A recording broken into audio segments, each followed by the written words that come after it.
Welcome to the Bloom Effect. I'm your host, Cassie Kellner, former chairside assistant turned team coach and founder of Everbloom. This podcast is all about the real stuff, honest combos, leadership lessons, and the heart behind thriving orthodontic teams. If you're ready to grow, lead, and bloom, let's dive in.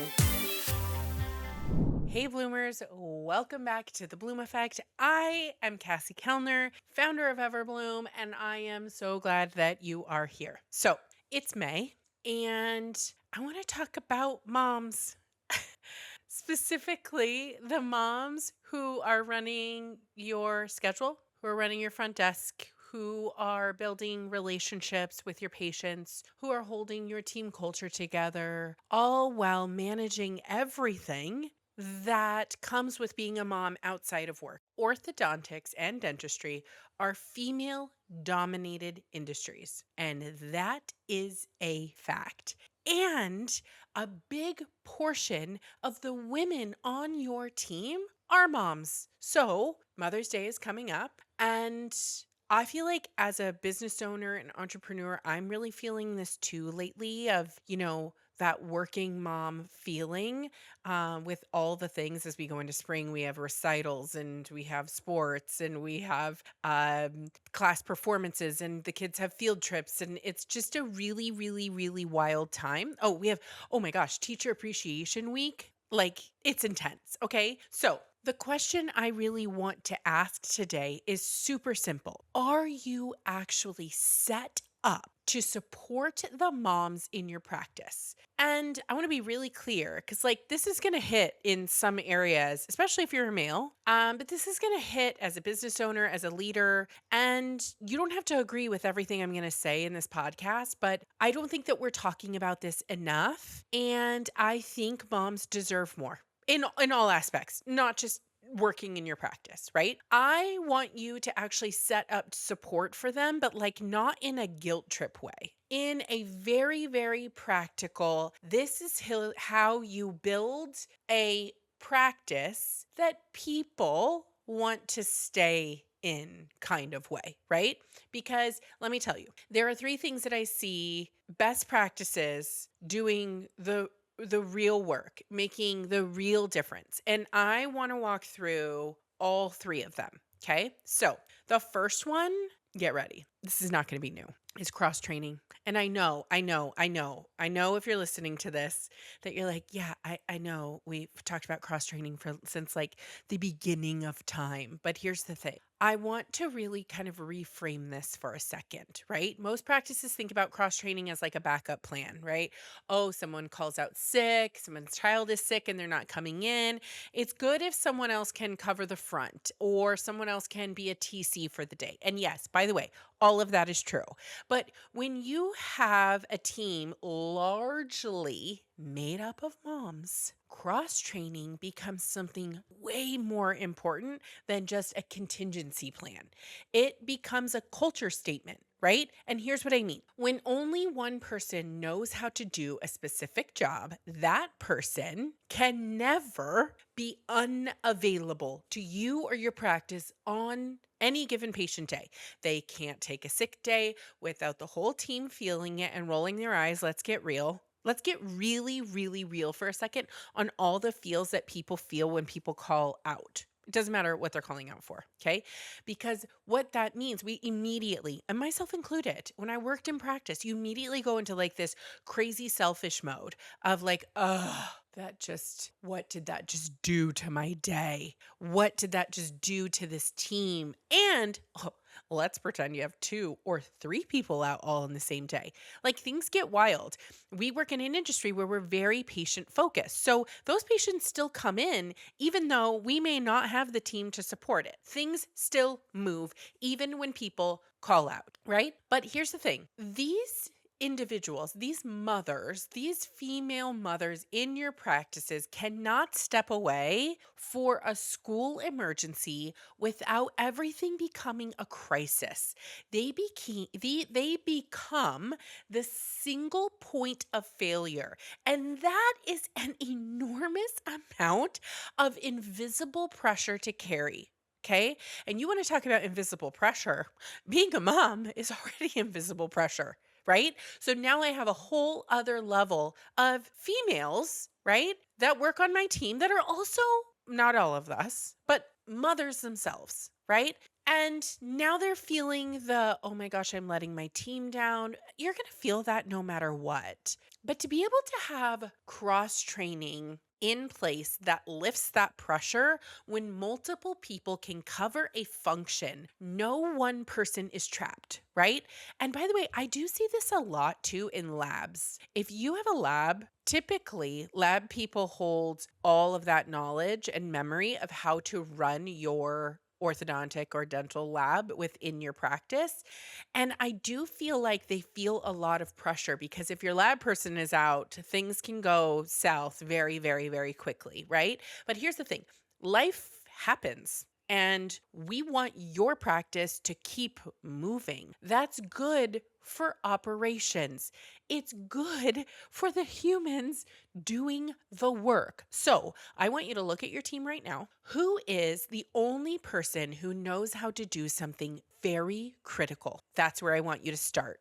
Build a cross training plan that gives that person real, true backup. It gives them real backup, real competence, not just some vague idea of how this works and what I need to do if this person is not here on this day or this week, right? Do it before you need it. That's the whole point. Okay, the second thing that I want to talk about is mentorship. Now, I talk about a buddy system. I lectured on this at the AAO 10 days ago. This one's really, really close to my heart. So, the moms on your team who have been in this industry for years, who have figured out how to do this job beautifully while also raising kids, managing a household, they've figured out something incredibly valuable. They know how to be efficient. They know how to prioritize. They know how to stay calm under pressure because their baseline pressure is already high. All of us, all you moms out there, our baseline pressure is high. That wisdom doesn't automatically transfer to new team members on your team, not unless you build a structure for it. So, mentorship inside your practice, it doesn't have to be super complicated. It can be something very simple as intentionally pairing a new team member with a senior one. And by the way, this doesn't have to be all encompassing training. Your buddy system can be something totally different than this. They integrate this person into their practice. They teach them morals and values by giving them time together, right? Making this person a real part of how your practice works. And what this really does, this mentorship in your practice, it develops people, right? It's not developing people does happen organically. That's if you're lucky. You have to actually develop team members in your practice, experience or not, right? So if you have a mentorship program, then you are kind of creating this kind of beautiful connection already and giving your team member, your new team member, a safe space with someone who knows what they are doing, how they should be doing it, and what this practice is all about. And here's the thing about membership that I don't think that people are talking about enough. It's really good for the mentor too. When you give a senior team member the role of someone to develop individuals, of someone who's actively growing the people around them, they feel valued in a different way. We all do. They're not just doing their job, they're shaping the team. They have a stake in something bigger. They are developing. And that is the kind of investment that keeps your people. And you know this. You have to keep your people. You have to keep them happy. You want to keep them around. Turnover is real. And so you especially want to keep the ones around long enough so that they have options. So think about who on your team is one already a mentor. You know who those people are. I'm sure you just thought of one person as I said that. And are they ready to be a mentor? And then make it official. Give it a name, give it a structure, and watch what happens? Okay, here's the third thing that I know is also going to sound really small, but it's genuinely a big deal. And I feel like I got hit with this more recently. My children are in kindergarten and first grade. My daughter is 5. My son will be 7 in a few weeks. And I don't get enough of this actually from my children's school system. And like, I don't know, it could be my algorithm, but I get like a lot of really funny memes about this. But here's the small but big deal. Your team, you have to make sure that your team is getting advance notice on things that are coming down the pike in your practice. I'm talking about marketing events, patient appreciation days, open houses, Saturday hours, additional things outside of the scope of patient care, team training days.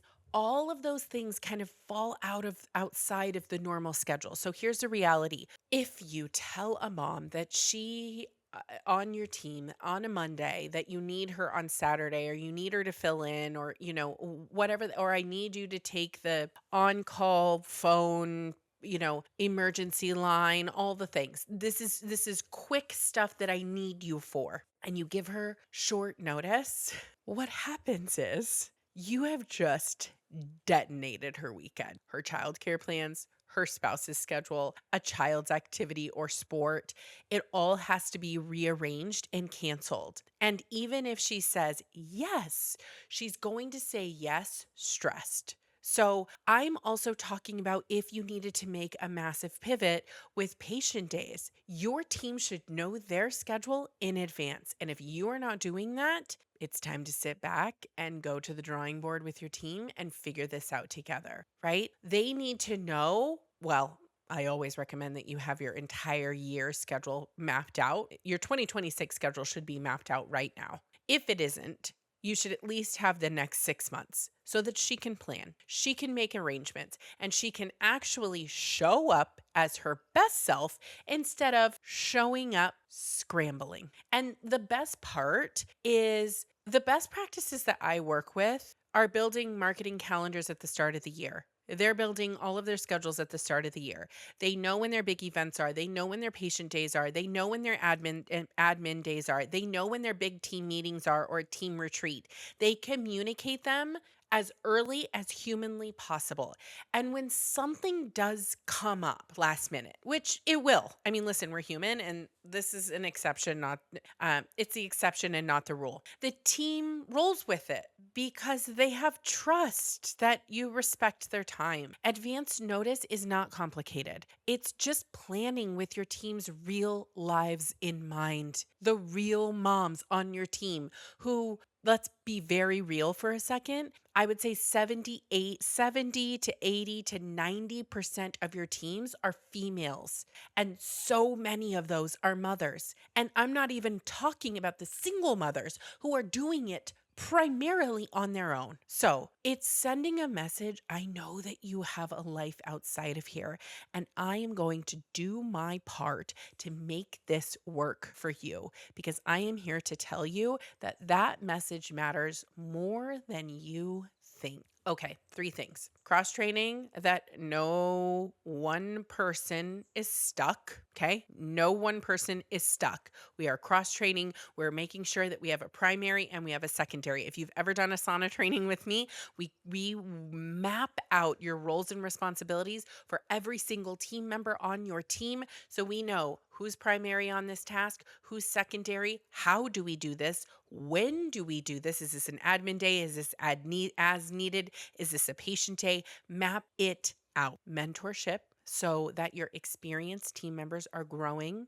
the next generation, the new team members on your team, and advanced notice so that your team can actually plan their lives around your practice calendar. I have to tell you, if you're sitting in your car, you're on your walk with your weighted vest, which by the way, I got recently. Shout out to those millennial moms. None of these things that I'm telling you are revolutionary, but they are the difference between a practice where moms feel supported and a practice where they feel stretched too thin and then they actually leave. So I want you to pick one. I want you to start this month. And if you want help building any of these into your practice, you know where to find me. Discover everbloom.com. Hit the contact button. I would love to connect with you. Happy Mother's Day to every mom who is doing this job and doing it beautifully. You are the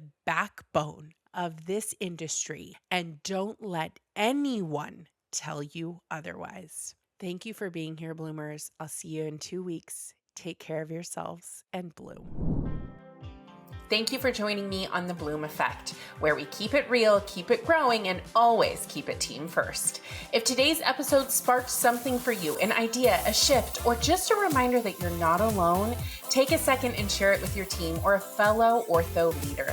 Be sure to subscribe so you never miss a convo, and if you're loving the show, leave a review. It helps more practices find us and join the movement. And if you're ready to bring this kind of energy into your practice, visit discovereverbloom.com to learn more about working together. Until next time, keep leading with heart, keep building with intention, and keep blooming right where you're planted.